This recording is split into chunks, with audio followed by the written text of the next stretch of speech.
My dad vanished with $80,000. We thought he ran off with another woman. But when we found a body in a burned storage unit, wearing his watch, the truth spiraled into something way darker.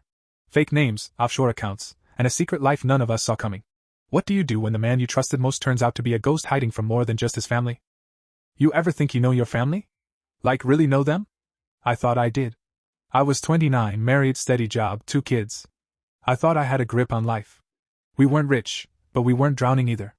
My wife, Ellie, worked part-time at a preschool, and I managed logistics for a warehouse. Life was manageable, until my mom called me at 2 a.m. crying her eyes out. It was a Saturday night. I remember it clearly because my daughter had just gotten over a fever and I was finally dozing off on the couch when the phone rang. Mom? I answered, groggy and confused. Is everything okay? Her voice was shaky. I need help. It's your father. Now let me back up a second. My parents had always been rock solid, or at least that's how it looked from the outside. Married over 35 years. They went on cruises, hosted barbecues, always sent out those overly cheerful Christmas cards with a family newsletter. You know the type. So when she said, "It's your father," I immediately thought health emergency. Heart attack maybe. But no. This was about something completely different. He left, she whispered. Wait, what? What do you mean he left? He drained the account. The joint one. I checked today. There's nothing left. That snapped me awake. Over the next 10 minutes, I got the full story, or at least the part she knew. My dad had taken $80,000 from their joint savings and just disappeared. No note. No calls. No explanation. He was gone, and Mom was left with her small pension and a mortgage she couldn't cover alone. It was like a switch flipped in my brain. Suddenly, I was the parent, and she was the child. And the real kicker? This was only the beginning of the nightmare. The next morning, Ellie and I packed the kids into the car and drove 3 hours to my parents' house. Mom looked like she'd aged a decade overnight.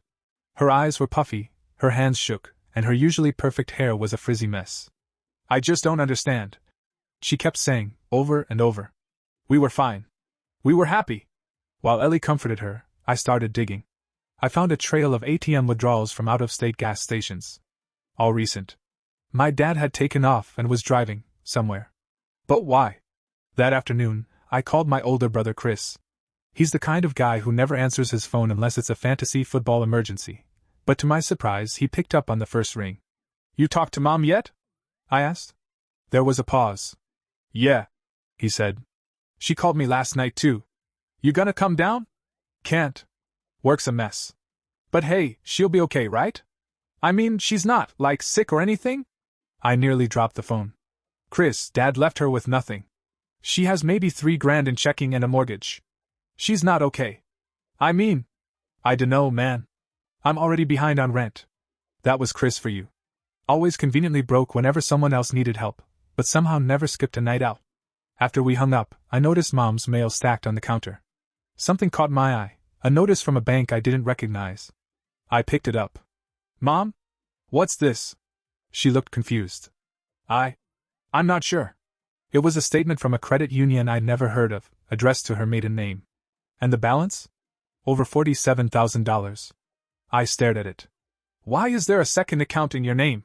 Mom blinked, and then her face turned ghost white. Oh my God! She whispered. I forgot all about that. Turns out, she'd opened the account almost 20 years ago, back when my dad had been out of work for a year, and the bills were stacking up. She was scared, really scared, that he was going to do something reckless, so she started secretly stashing away money from her side gigs, babysitting, sewing, a part-time receptionist job. I kept putting a little away, just in case. I meant to tell him. But then, time went on and I didn't. I didn't even know how to react. On one hand, that money could be her lifeline now. On the other hand, the idea that she had a secret stash for 20 years? It made me wonder what else I didn't know about my parents. While she was talking, Ellie pulled me aside. What if your dad found out about the account? I frowned. I don't think he even knew it existed. But what if he did? She asked quietly. And that's why he left. That thought hadn't even crossed my mind. But it lodged itself there, deep and uncomfortable.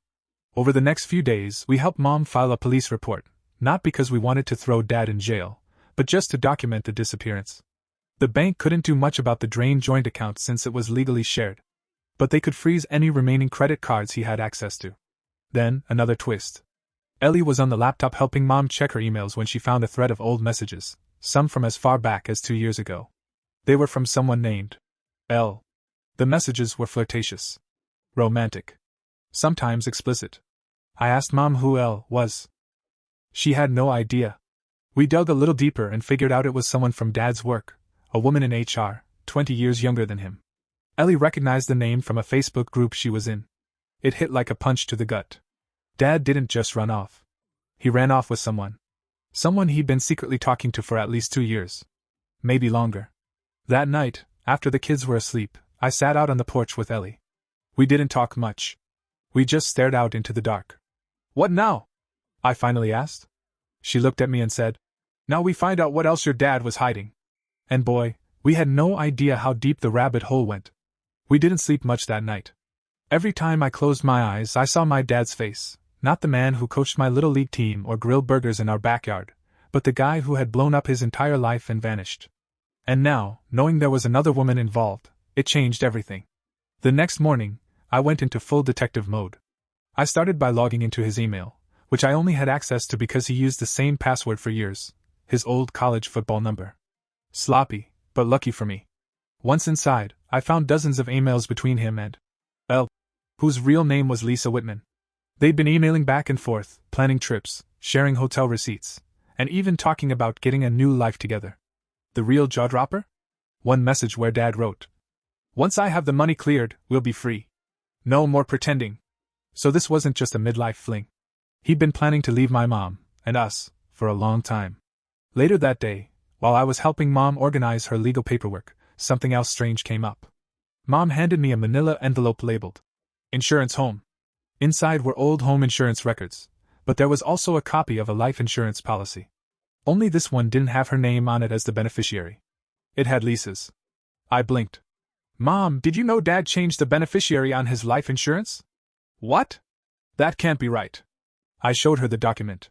The date on the change was 4 months ago. This wasn't just a spur-of-the-moment decision. He'd been cutting Mom out of everything. Strategically. Slowly. Like he was erasing her from his life piece by piece. I didn't tell her about Lisa being named as the new beneficiary. Not yet. She already looked like she was barely holding on. Meanwhile, things at home weren't great either. Ellie and I had used our savings to cover Mom's mortgage and bills for the month. We figured once we tracked Dad down or figured out the legal side, we'd be able to fix things. But the truth was, we were stretched thin. To make matters worse, my manager pulled me aside that Friday and told me the company was cutting hours. My full-time hours? Gone. I'd be reduced to 25 a week for the foreseeable future. Perfect timing, right? That night, I stared at our family's budget spreadsheet like it was a death sentence. Ellie sat next to me, doing the same. We didn't say it out loud, but we both knew, if something didn't change soon, we'd be the ones in need of help. Then Mom dropped a bombshell. "I think your father might have been hiding another bank account," she said over coffee one morning. "What makes you say that?" "He used to get these envelopes, always marked confidential, from a credit union in Ohio. I thought it was just old paperwork, but now..." Sure enough, after doing some online digging and calling around, I found that Dad had opened a separate account in Ohio using a P.O. box address. It had $132,000 in it, and from the transaction history, he'd started funneling money into it about 5 years ago. Not just from savings, but from selling assets. That's when I started connecting the dots. A boat he claimed had been stolen. A classic car that had caught fire in storage. Jewelry Mom thought she'd misplaced. All of it, slowly sold off or quietly insured and cashed out. And the scariest part? If he'd had the patience to do this for 5 whole years, then this wasn't a snap decision. It was a full-blown escape plan. I decided to call the police investigator handling Dad's case and share everything we found. That's when the story took another hard turn. "We've actually been contacted by another department," the officer told me. "Out of Kentucky. Your father is being looked into regarding a business loan scam." "Excuse me, what?" Apparently, Dad had been operating under a shell company name and took out a large business loan, over $200,000, from a small community bank, then never paid it back.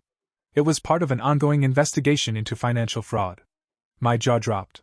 So let me get this straight. My dad wasn't just a guy having a midlife crisis. He was potentially a wanted financial criminal? I called Chris and filled him in, and all he had to say was, "Holy crap, our dad's a con man." I wanted to be mad at him, but honestly, that was the most helpful thing Chris had said in weeks. With all this new information, I decided to try something bold. I messaged Lisa on Facebook. I didn't accuse her or threaten her. I just said, "Hi Lisa, I think you know my father Daniel. My family is trying to locate him. We're concerned for his safety. If you know anything, please let me know." No reply.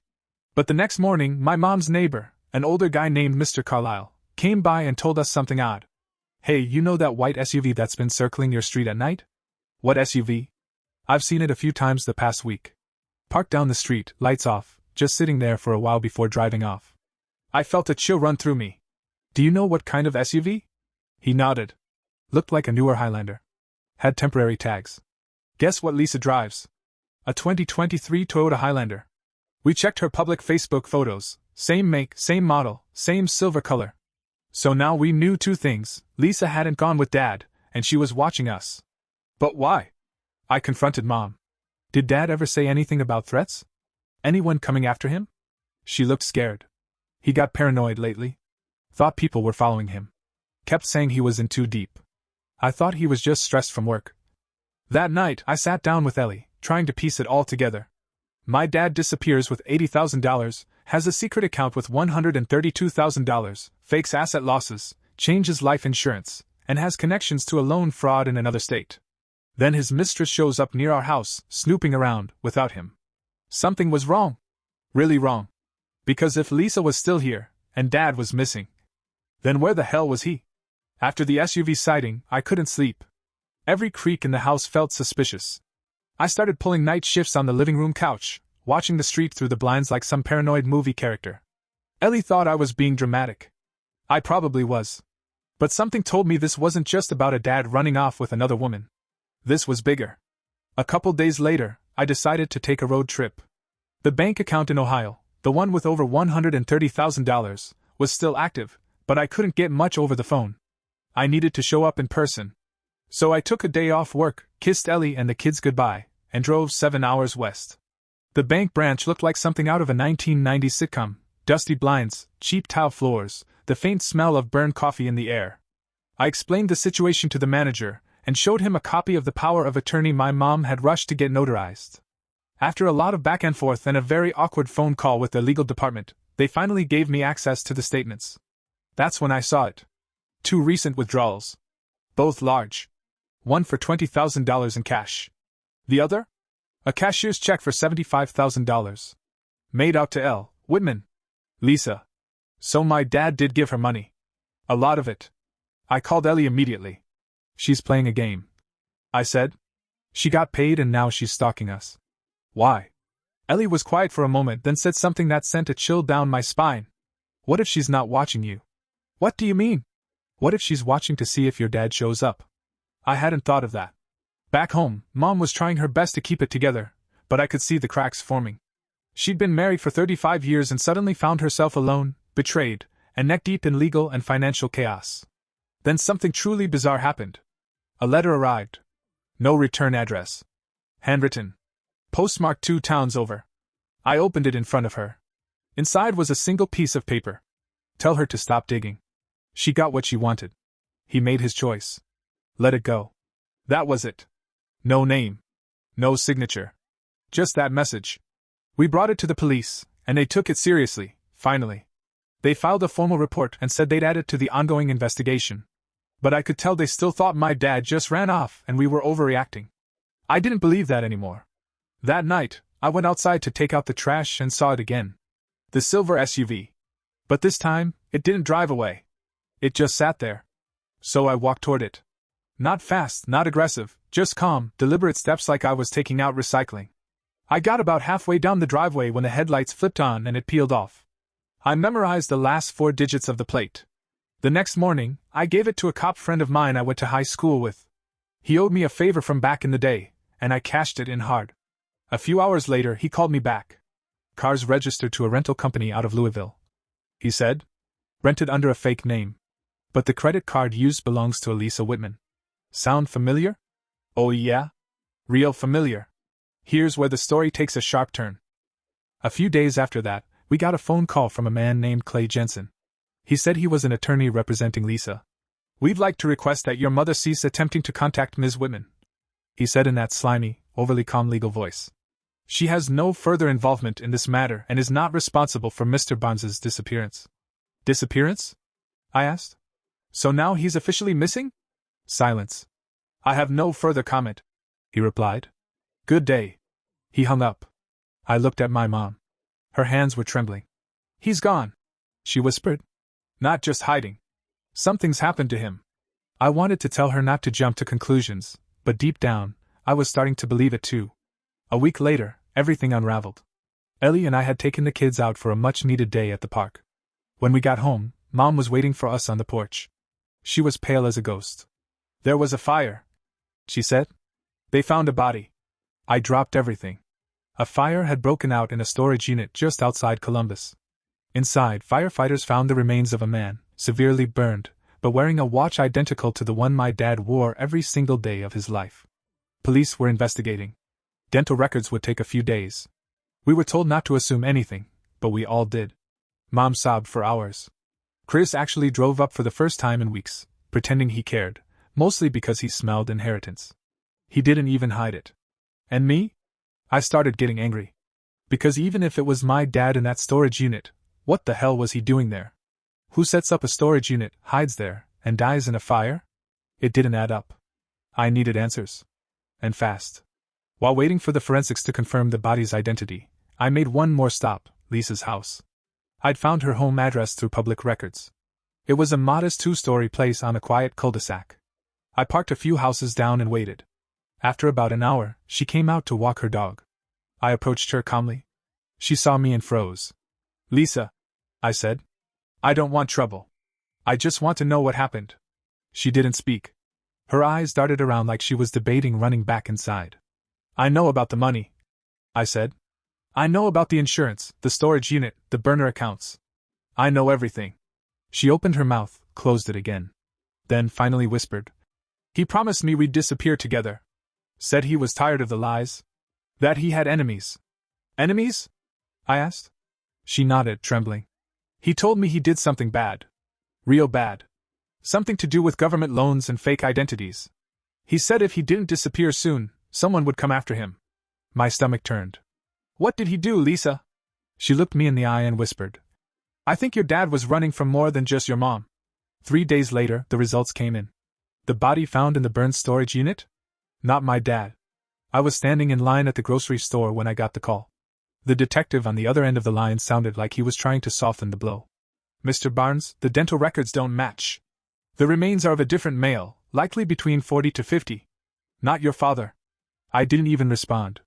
I just walked out of the store, left a full cart behind, and sat in my car with my head in my hands. So someone else died in that fire. Someone who was wearing my dad's watch. It didn't make any sense. Unless it was planted. Unless my dad had staged the whole thing. I called Ellie. "He faked his own death," I said. "He set that place up to throw us off." She didn't disagree. "But why?" she asked. "And how does a guy like your dad even do something like that?" I didn't know. But I was going to find out. That night, I went back over everything we had: emails, bank records, insurance policies, the letter. I was trying to connect dots that didn't want to be connected. Then I remembered something Lisa had said. "He told me he did something bad, something with government loans and fake identities." I went digging. It took me hours, but eventually, I found a news article buried in a local business journal from 4 years ago. A federal investigation had been launched into a shell company called Midstate Holdings LLC. It had received over $400,000 in pandemic relief loans, and vanished. The company listed 2 board members. One name was clearly fake. The other? Daniel Barnes. My father. I sat there in stunned silence. He had committed federal fraud. And not just a one-time scam. He had built a fake business, applied for massive government loans, cashed out, and disappeared it all. But that wasn't the worst part. The article mentioned that the company had laundered the money through multiple consulting firms, one of which was tied to a man named Richard Holloway. That name rang a bell. I searched again, and there it was. Richard Holloway had been arrested just 2 months ago in Kentucky. The charges: money laundering, wire fraud, and conspiracy. The man was looking at 25 years. So my dad wasn't just running from us. He was running from people who were getting arrested and possibly flipping on him. And if that was true, He might not be running anymore. I met with the detective again and handed him everything. He actually looked impressed. "This is a lot," he said. "Can you track him down with this?" He shrugged. "Maybe. If he's still alive." That wasn't comforting. I returned home and told Mom everything. I didn't spare the details anymore. She deserved the truth. To her credit, she didn't collapse or cry this time. She just sat there for a long time, silent, then finally said, "I didn't know the man I married." That hurt more than anything. A week later, another twist. A man came to our door. He was in his 50s, wearing a faded baseball cap and worn-out work boots. He introduced himself as Peter Long, and said he used to be, in business, with my dad. Mom stiffened immediately. "What kind of business?" "Construction," he said, which we knew was a lie. I stepped outside with him and shut the door behind me. "You're not here about construction." He looked me over, then nodded slowly. "Your dad, he burned a lot of people," Peter said. "Left a lot of damage behind. I lost $60,000 because of him. And I know people who lost more. Then why are you here?" "To warn you," he said, dead serious. "There are others looking for him. Serious people. People who don't go through the cops. If they think you're hiding him." He didn't finish the sentence. He didn't need to. We decided to move Mom out of the house. She stayed with us for a while, but even that didn't feel safe. Ellie and I didn't have the space, and the kids were picking up on the tension. So we helped Mom get into a small condo a few towns over, quiet place, good security, no public forwarding address. For a little while, things calmed down. No more letters. No strange cars. No visits. It was like my dad had vanished into thin air. But we were all just waiting for the next shoe to drop. And then it did. About 2 months after the fake death and fire, I got an email. No subject line. No name. Just a scanned document. It was a notarized last will and testament, dated 3 weeks after the storage unit fire. Signed, Daniel Barnes. The will left everything, to Lisa. No mention of my mom. No mention of me, or Chris, or the grandkids. Just her. And the final page? A list of assets. 3 accounts in offshore banks. A property in Belize. Another in Montana. There was even a P.O. box listed under a fake name in Nevada. The same box that the letter to my mom had come from. So not only was he alive, he was still playing the game. And we were the pawns. I showed the email to the police. They couldn't verify the document without physical proof, but they were intrigued. One officer suggested it may have been leaked by someone who'd turned on my dad, someone inside his network. That gave me an idea. What if I could get Lisa to talk again? I messaged her a second time. "We found the will. We know he's alive. We're not looking to prosecute, we just want to end this. For my mom. For the family." She actually replied this time. Short, cryptic. "I don't know where he is. But I know he's watching." That was it. That was all she gave me. But somehow, it was the creepiest message I'd ever read. After Lisa's chilling message. "I don't know where he is. But I know he's watching." I couldn't shake the feeling that she was telling the truth in a twisted way. Because weird things started happening. Small at first. Mom's condo mail slot was left open 3 mornings in a row, even though she swore she latched it every time. A delivery van sat idling across the street from our house for 20 minutes before driving off without dropping anything. Our Wi-Fi network name changed one night. Not by us. It now read, Daniel_was_here. I lost it. Ellie tried to calm me down, saying it was probably a sick prank. But who else even knew what was going on? Only family? Only Lisa? Or him? The man we were starting to think had become a ghost. That week, I took a risk. A big one. I hired a private investigator. A guy named Randy.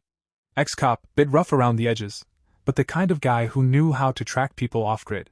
I gave him everything, bank info, P.O. boxes, phone records, even that fake will. Randy was skeptical at first. "You sure your old man didn't just fake his own death and retire on a beach somewhere?" "I'm not sure of anything anymore," I said. "Well," he grinned. "Let's find out." It didn't take long. Randy called me 3 days later and said, "You're not gonna believe this. But I found him." My heart stopped. "Where?" "Montana. Small town called Livingston. He's using the name Dale Brooks. Got himself a little ranch property just outside the city. Paid cash. Locals think he's some eccentric rich guy who wanted to escape the city life. I didn't even ask how Randy found him. I didn't care. I just wanted to see him with my own eyes."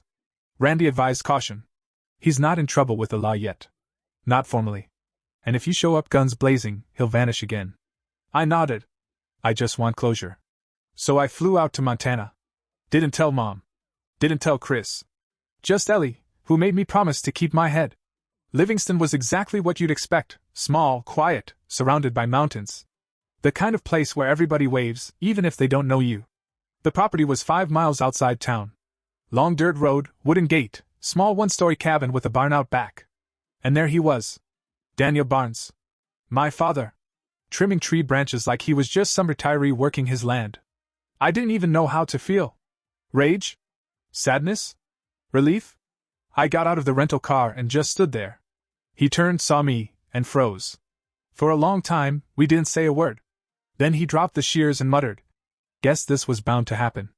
We sat on the porch. He poured us both iced tea like we were catching up after a few years apart instead of unraveling a web of betrayal. "I suppose you know most of it by now," he said. I nodded. "Not all." "Why?" He exhaled slowly. "I was drowning. Your mom never knew. The debts, the threats. I kept covering it all up. And then I met Lisa. She said she could help. Said she had people. Connections. At first it was just money shifting. Then fake companies. Paper trails. Before I knew it, I wasn't even living my own life. Why not go to the police?" I asked. "Because the people I was in with? They don't do second chances. I'd be dead." "So you faked your death?" "I was going to disappear. Lisa and I had a plan. But she changed. She got greedy. Threatened to expose me unless I gave her more. So I staged the fire. I planted everything. The watch. The paperwork. Then I left." I stared at him. "And Mom? She deserved better. She always did. But I couldn't drag her into it. I figured if she thought I was dead, she could move on and keep the house. She almost lost everything." I snapped. "You took all the money.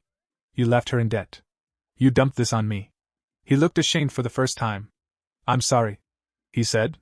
"It didn't feel like enough." That's when a woman stepped out of the house. She wasn't Lisa. She was younger. Maybe late 20s. Blonde. Wary eyes. "Everything okay?" she asked him. He nodded. "Yeah. Just family." She went back inside without a word. I turned to him. "Who's that?" He didn't answer. "Dad?" Still nothing. I stood up. "Are there more secrets? More lies? How deep does this go?" His silence said it all. I walked away. Didn't say goodbye. Didn't make a scene. I just left. Back in the car, I messaged Randy and asked him to dig into that woman's identity. If my dad had started a new life, I wanted to know exactly what kind of life it was. By the time I landed back home, Randy had answers. Her name was Natalie Jameson. And 3 years ago, she'd been arrested in Miami for fraud. Guess who bailed her out? Daniel Barnes. Of course he did. I finally told my mom everything. Every detail. She took it better than I expected. Almost like she already knew. Or maybe she was just numb by then. "He's not the man I married," she said. "Hasn't been for a long time. We met with a lawyer. Filed to officially declare him deceased for legal purposes. With no will left to her, we had to go that route just to protect her home and reclaim some assets. As for me, I didn't know what I wanted. Closure? Justice? Or maybe just peace. Then the final twist landed in our laps. One morning, I checked the mailbox and found a single envelope. No return address. Inside was a cashier's check for $200,000. No note. No signature. Just the check. We traced it. It was sent from a bank in Montana. From a trust account, set up under a third-party legal name. Ellie and I stared at it in silence. Was it guilt money? A bribe? A farewell? We still don't know. But we used it to pay off my mom's mortgage. And then some. We sat with that $200,000 check for a long time. We didn't rush to cash it. We weren't sure we even could. Was it clean? Could it be traced back to fraud? Would cashing it tie us to everything my dad had done? Our lawyer looked it over and said, "It's from a clean trust. Legally, it's yours to deposit. If anyone asks questions, you have nothing to hide. Just document everything." So we did. We used most of it to wipe out the rest of my mom's mortgage, cover lingering credit card debt, and set her up with a comfortable emergency fund. She deserved that peace after everything she'd been through. Chris, of course, showed up out of nowhere asking for a cut. Technically, I'm his son too. he argued. That money's part of my legacy. I almost punched him. Mom told him kindly but firmly. You weren't here when it counted. Don't show up for the payoff. He didn't like that, but he didn't fight it. He slinked off like usual, probably headed back to whatever bar stool he came from. After things settled down, Ellie and I took a break from all of it. We needed it. Our relationship had taken a beating, nights of arguing over money, stress from the investigation, fears about our safety. For a while, I wasn't sure we'd make it through. But we did. We started going to therapy. Rebuilt slowly. Started dating each other again, even if it was just a slice of pie at the local diner or sitting in the car listening to old songs while the kids were with my mom. There's something about nearly losing everything that makes you appreciate the basics. A quiet evening. A healthy kid. A roof you actually own. As for my dad, he disappeared again. Poof. No more checks. No more messages. No more sightings. Randy, the private investigator, kept tabs on the Montana property for a while, but it was eventually sold. Natalie vanished, too. No new address, no digital trace. They were ghosts now. And I realized something: they wanted to be ghosts. They weren't hiding from us. They were hiding from everyone. From their past, their crimes, their shame. Sometimes justice doesn't knock on the door with sirens and handcuffs. Sometimes, justice is living with the life you built, alone, in the shadows, knowing you'll never truly be free. 1 year later, to the day after we got that check, I received a small package in the mail. Inside was a single item. My dad's old high school ring. No note. No return address. Just the ring. I stared at it for a long time, rolling it around in my hand like it was some kind of ancient artifact. I could have thrown it away. I could have sold it. But instead, I put it in a small wooden box, locked it, and stuck it in the back of my closet. Why? Because even after all he did, even after the lies, the betrayal, the destruction, I still wanted to believe a part of him remembered the man he used to be. The dad I thought I knew. It's been 2 years now. My mom is thriving. She's teaching piano again, hosting dinner parties with her church friends, and spoiling her grandkids every chance she gets. Chris? Still flaking on life. Ellie and I? Stronger than ever. We downsized, paid off our own debts, and finally started a college fund for our kids. Sometimes people ask me if I ever hear from my dad. I say no. But the truth is, I do. Not in calls. Not in emails. In shadows. In caution. In the lessons he left behind, about trust, money, family, and how fragile it all really is. If there's anything I learned from this, it's that secrets have interest rates. The longer you keep them buried, the more they cost you later. And eventually, you have to pay. One way or another.